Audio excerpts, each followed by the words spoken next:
আজকের দিনে সবথেকে বড় যেটা সমস্যা, মধ্যবিত্ত গরিব বলুন বা উচ্চবিত্ত বলুন, সমস্ত মানুষের কাছে সবথেকে বড় যেটা সমস্যা সেটা দেখা দিচ্ছে কি, যে মানুষের জীবনে সুখ শান্তির দেখা মিলছে না। মানুষের জীবনে পরিস্থিতি পরিবর্তন হচ্ছে, মানুষের জীবনে কাঁচা বাড়ি থেকে পাকা বাড়ি হচ্ছে, যাদের বাড়িতে টালির চাল ছিল তাদের আজকে বাড়িতে ছাদ হচ্ছে, যাদের বাড়িতে এসি ছিল না এসি বসছে, যাদের বাড়িতে ফ্রিজ ছিল না ফ্রিজ আসছে, যাদের দেয়ালে রং ছিল না রং হচ্ছে। মানুষের বাহ্যিক দিকের অনেক পরিবর্তন হচ্ছে, কিন্তু যে কারণে মানুষ এত পরিবর্তন করছে বা এত পরিশ্রম করছে, যে আমাদের জীবনে আরও সুখ আসবে, আরও শান্তি আসবে, আরও আমাদের পরিবারের মধ্যে একটা বন্ধন তৈরি হবে, একটা সুন্দর একতা তৈরি হবে, সেটা কিন্তু মানুষের কোনোভাবেই দেখা মিলছে না। তো আমাদের এই জীবন দর্শন চ্যানেল স্বামীজির আদর্শে আদর্শিত এবং আমাদের এই মানুষের এই যে সমস্যাগুলোকে নিয়েই বোঝার চেষ্টা করা।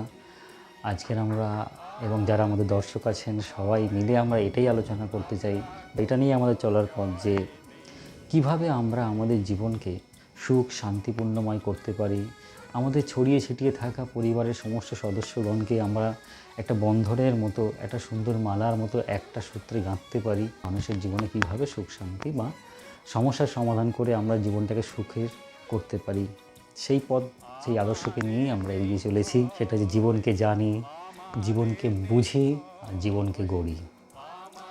তো আমরা সবাই মিলে, আমরা যারা দর্শক আছেন বা আমরা যারা আছি, আমাদের সবারই চিন্তাধারা এখানে গুরুত্ব পাবে। সবারই মতামতকে নিয়ে আমরা সবাই মিলে বোঝার চেষ্টা করব জীবনকে আরও সুন্দর করে, যাতে জীবনকে গড়তে পারি। আমরা সবাই সবার মতামত প্রকাশ করব এবং সেখান থেকে আমরা জীবনের একটা সুন্দর সূত্র খুঁজে বার করব, যাতে আমরা জীবনে সবাই সুখী হতে পারি এবং শান্তিপূর্ণ জীবন কাটাতে পারি। তো আমাদের যেটা আজকের বিষয়বস্তু, যে মানুষের জীবনে সুখ শান্তি দিনের পর দিন আরও হারিয়ে যাচ্ছে বা আরও কমে যাচ্ছে, অথচ আমাদের বাহ্যিক দিকে অনেক পরিবর্তন আসছে। আমাদের হচ্ছে না, শুধু আমাদের জীবনে সুখ আর শান্তি আসছে না, যত দিন যাচ্ছে মানুষ ভাবছে আরও একটু পরিশ্রম করে আরও কিছু অর্থ উপার্জন করলে মনে হয় পরিবারের মধ্যে আরও একতা আসবে, আরও সুন্দরভাবে আমরা জীবনযাপন করতে পারবো, আরও সুখময় জীবন হবে। কিন্তু আসলে বাস্তবে হচ্ছে সম্পূর্ণ আলাদা। সুখ তো যেটুকু ছিল সেটাও হারিয়ে যাচ্ছে, নতুন করে সুখ আর আসছে না।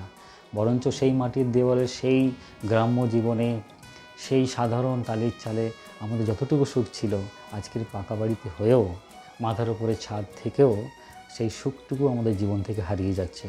তাই ধীরে ধীরে আমরা জানার চেষ্টা করব কেন সুখ হারাচ্ছে, কিভাবে আমরা সেটাকে আবার ফিরিয়ে আনতে পারি।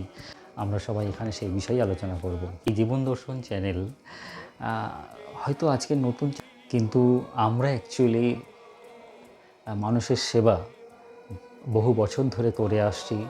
পথে নেবে ঝড় বৃষ্টি মাথায় রেখে নিজস্ব উপার্জনের অর্থ ব্যয় করে আমরা বিভিন্ন গ্রামগঞ্জে বিভিন্ন মানুষের সঙ্গে মিশে, যেটা স্বামী বিবেকানন্দজি বলেছেন, যে পরিশ্রম করে সেবা করো, মানুষের সঙ্গে মেশো, মানুষকে জানো, সমাজকে জানো। তো আমরা সেই পথকে বহু বছর ধরে অনুসরণ করে আমাদের যা যা অভিজ্ঞতা হয়েছে, সেই সমস্ত অভিজ্ঞতায় আমরা আপনাদের সঙ্গে শেয়ার করব। যদি আপনাদের জীবনে কিছু পরিবর্তন আসে, সেটাই হচ্ছে আমাদের কাছে সবথেকে বড় পাওনা। আমাদের একটি সংস্থা আছে, সেই সংস্থার প্রচুর ভক্ত আছে, অনেক ভক্ত আছে। আমরা অনেক রকম সামাজিক কাজ করে থাকি। উদ্দেশ্য একটাই, সাধারণ মধ্যবিত্ত গরিব নিম্নবিত্ত মানুষের জীবনে যদি কিছুটা সুখ বা শান্তি আসে। কারণ এমনি সবার মধ্যবিত্ত গরিব মানুষের জীবন প্রচণ্ড খারাপ। দিনের পর দিন এদের স্বপ্নগুলো হারিয়ে যাচ্ছে, নষ্ট হয়ে যাচ্ছে। তাই সেখানে একমাত্র যে পরিবারকে যদি আমরা এক জায়গায় বাঁধতে পারি, অনেকটা সুখ শান্তি আমরা ধরে রাখতে পারবো। যদি আমরা সুখ শান্তি ফিরিয়ে আনতে চাই বা বজায় রাখতে চাই, সেটা মোটেই অত সহজ জিনিস নয়। তো জীবনকে অনেক জানতে হবে, বুঝতে হবে। সেটা হয়তো বই পড়ে কতটা কী হবে জানি না। যারা যারা প্র্যাকটিক্যাল বিভিন্নভাবে সমাজ সেবামূলক কাজকর্ম করেন, তাদের কাছে হয়তো কিছুটা ক্লিয়ার থাকবে যে কীভাবে আমরা আমাদের জীবনকে গড়তে পারি, আমাদের পরিবারকে ধরে এক ছাদের তলায় একটা জায়গায় ধরে রাখতে পারি এবং সবাইকে সঙ্গে নিয়ে সুখ শান্তিতে আমরা জীবনকে এগিয়ে নিয়ে যেতে পারি। তো সেইভাবেই আমরাও প্র্যাকটিক্যাল জায়গা থেকে কাজ করা বহু বছর ধরে শুরু করেছি। আমাদের জীবনে আদর্শই হচ্ছে সেবা।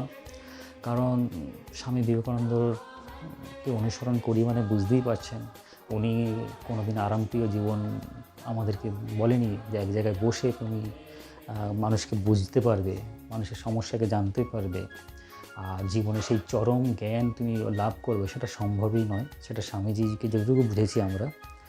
তো সেই জায়গা থেকে আমরা যা কিছু করি গ্রামগঞ্জে ঝড় বৃষ্টি মাথায় রেখেই কাজ দীর্ঘদিন ধরে করে আসছি। তো যাই হোক, মোটামুটি যেটুকু আমরা বুঝেছি, আমরা আমাদের দেখুন ব্যানারের মধ্যে এই 4টে পার্ট লিখে রেখে দিয়েছি: सहयोग, জ্ঞান, সমাজ और সেবা। এই 4টি গুণ আমাদের মধ্যে থাকতে হবে। কারণ मानवता की सेवा और एक साथ आगे बढ़ने के लिए सहयोग करना चाहिए। और ज्ञान, जीवन को समझना और जीवन सीखना और सिखाना। बिना ज्ञान আমরা বড় হতে পারবো না, কিছু শিখতেও পারবো না, কাউকে শেখাতেও পারবো না। সমাজ, एक सकारात्मक विचार सशक्त समाज का निर्माण है। একটা শক্তিশালী সমাজকে যদি আপনি নির্মাণ করতে চান, আপনাকে সমাজের সঙ্গে মিশতে হবে, সমাজের সঙ্গে চলাফেরা করতে হবে, সমাজে ভালো মন্দ সব রকম সমাধান আর পজিটিভ বিচারধারাকে নিয়ে একটা শক্তিশালী সমাজ গড়তে হবে। ঘরে বসে যেটা সম্ভবই নয়। তার সঙ্গে রয়েছে সেবা। নিঃস্বার্থ সেবাই হি সচ্চি পূজা হে।